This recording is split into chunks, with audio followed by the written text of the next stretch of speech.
Bismillahirrahmanirrahim. Assalamualaikum warahmatullahi wabarakatuh.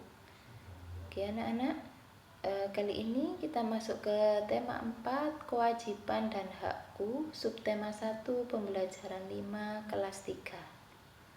Baik, untuk tujuan pembelajaran, setelah melihat tayangan video, siswa dapat menuliskan contoh kalimat saran dengan mandiri. Kemudian setelah melihat tayangan video, siswa dapat menuliskan contoh kewajiban dan hak sebagai anggota keluarga berkaitan dengan tempat tinggal secara mandiri.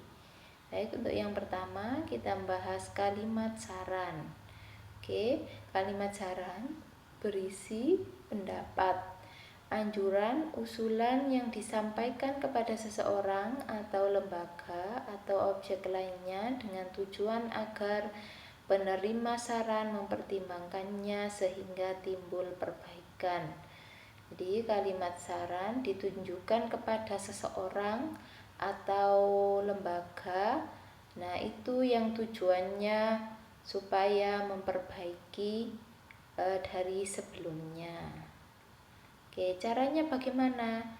Jika kepada seseorang, caranya adalah memberikan saran pada waktu dan tempat yang tepat. Jadi disesuaikan waktunya dan tempatnya. Kemudian yang kedua, ungkapkan saran dengan bahasa yang baik dan sopan. Ya. Kemudian kalian bisa meminta izin untuk memberikan saran ya, karena ada yang terkadang kurang berkenan untuk diberi saran.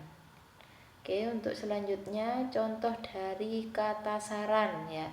Jadi kalau kita mau mengungkapkan kalimat saran, biasanya diawali dengan kata saran. Contohnya adalah yang pertama, hendaknya, sebaiknya, seharusnya, ada baiknya, atau semestinya.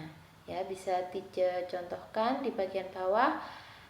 Yang pertama, ada baiknya jika kita selalu mengikuti nasihat bapak dan ibu guru di sekolah. Yaitu saran. Kemudian kata sarannya ada baiknya. Kemudian yang kedua, sebaiknya kamu tidur lebih cepat agar besok bisa bangun lebih pagi. Kemudian yang ketiga, jika ingin pintar, maka siswa harus rajin belajar. Kemudian yang keempat, semestinya jangan membuat masalah dengan temanmu agar kamu tidak dibenci temanmu. Nah, itu 4 contoh yang sudah diberikan. Semoga menambah wawasan anak-anak tentang kalimat saran.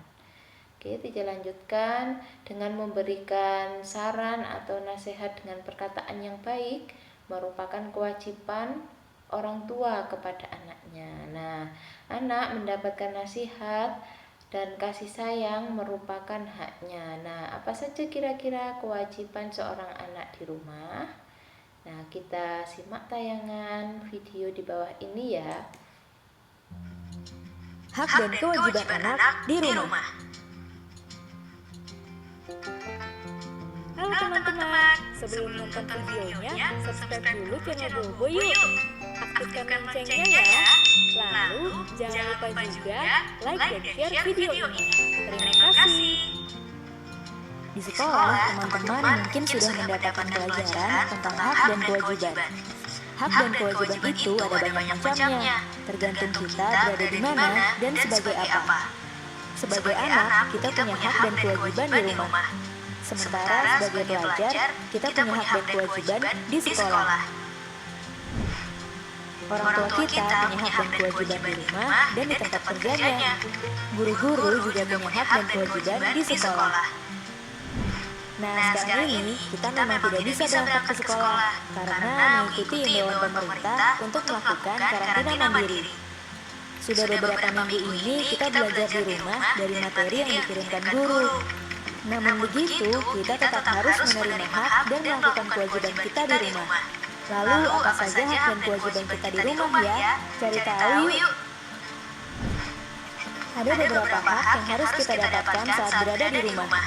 1. Mendapatkan makanan dan minuman. Makan dan minum adalah salah satu hak yang harus kita dapatkan saat berada di rumah. Makanan dan minuman merupakan salah satu kebutuhan utama untuk bertahan hidup. 2. Mendapatkan perlindungan dan keamanan. Hak lain yang harus kita terima di rumah adalah mendapatkan perlindungan dan keamanan. Kalau orang tua melarang kita pergi ke suatu tempat atau melarang kita melakukan sesuatu, kita harus menurutinya. Sebab itu merupakan bentuk perlindungan dari orang tua supaya kita tetap aman. 3. Mendapatkan kesejahteraan hidup. Kesejahteraan hidup ini bisa berupa banyak hal, seperti pakaian yang kita pakai ataupun uang jajan. Oh iya, berapapun uang jajan yang diberikan orang tua, kita harus menerimanya dengan ikhlas ya. 4. Mendapatkan bimbingan saat belajar. Kalau kita merasa bingung dengan tugas sekolah, jangan takut untuk menanyakannya kepada orang tua. Kita punya hak untuk menerima bimbingan saat kita belajar di rumah. Selain punya hak, kita juga punya kewajiban yang harus dilakukan saat berada di rumah. 1. Menjaga kebersihan rumah.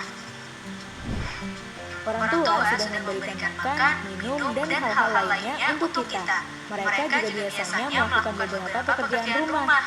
Nah, tugas kita sebagai anak adalah membantu menjaga kebersihan rumah supaya pekerjaan orang tua menjadi ringan. 2. Patuh terhadap nasihat orang tua. Kalau orang tua memberi nasihat, kita harus menurutinya ya. Bagaimanapun juga, nasihat yang diberikan orang tua pasti untuk kebaikan kita. 3. Menghormati, menghargai, dan menyayangi anggota keluarga. Kewajiban kita yang lain adalah menghormati, menghargai, dan menyayangi semua anggota keluarga kita. Tidak hanya kepada orang tua, kita juga harus melakukan itu kepada kakak, adik, kakek, nenek, sepupu, dan anggota keluarga lainnya. 4. Mengerjakan PR. Orang tua sudah membiayai sekolah kita dan memberikan fasilitas pendidikan. Maka itu kewajiban kita dalam bersekolah dengan benar dan mengerjakan PR yang diberikan guru. Nah, meski sekarang sekolah menerapkan sistem study from home atau belajar di rumah, kita tetap harus belajar dengan benar ya. Kita harus mengerjakan materi-materi yang diberikan oleh guru seperti saat kita belajar di sekolah. Teman-teman, Nah, itu tadi ya beberapa penjelasan tentang hak dan kewajiban di rumah. Nah, jadi kewajiban itu sendiri adalah sesuatu yang kita harus kerjakan atau kita lakukan ya. Kemudian hak adalah sesuatu yang berhak atau yang harus kita dapatkan ya. Nah, itu kemudian jika ada anggota keluarga yang tidak melakukan kewajiban dengan baik, apa yang bisa kalian lakukan? Nah, yang pertama bisa menasehatinya. Menasehati dengan menggunakan kata-kata yang baik ya, salah satunya dengan kalimat saran. Contohnya, sebaiknya membuang sampah pada tempatnya. Nah, seperti itu. Kemudian jika dirasa kurang, bisa memberi contoh ya, misalkan ke adiknya bisa memberi contoh, mencontohkan mengambil sampah dan dibuang pada tempatnya.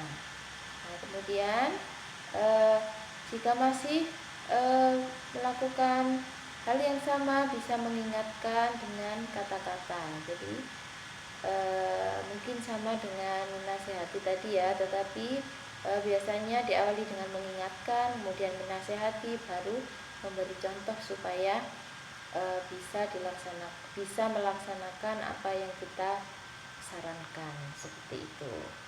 Kemudian alhamdulillah ya, untuk pembelajaran kali ini sampai di sini.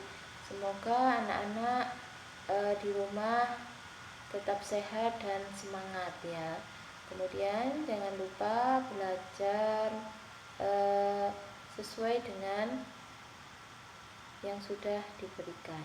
Tiga tutup. Wassalamualaikum warahmatullahi wabarakatuh. Semoga ilmu yang didapatkan hari ini bermanfaat.